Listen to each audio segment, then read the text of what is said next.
السلام علیکم دوستوں، چند گھریلو نسخے۔ آئینہ چمکانے کے لیے آلو کے چھلکے سے صاف کریں۔ پان کا داغ نکالنے کے لیے کپڑے کو دودھ میں ڈبو کر دھوئیں۔ نیل پالش کے داغ کو اسپریڈ سے صاف کر کے ٹھنڈے پانی سے دھو لیں۔ کپڑے کو سرکے میں ڈبو کر گیس کا چولہا صاف کریں، ساتھ چکنائی بھی صاف ہو جائے گی۔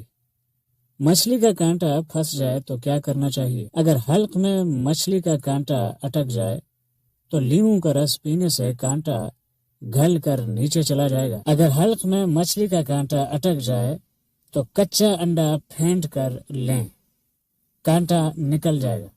اگر حلق میں مچھلی کا کانٹا پھنس جائے تو گڑ کھانا چاہیے۔ کمر کے موہروں میں گیپ کا علاج۔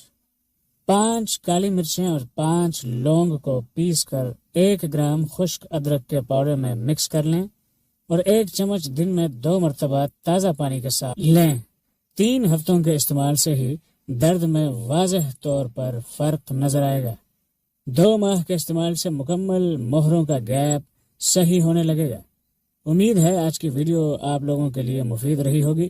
ویڈیو اچھی لگے تو پلیز ویڈیو کو لائک کرتے جائیں اور اسی طرح کی مفید معلومات کے لیے چینل کو سبسکرائب کریں۔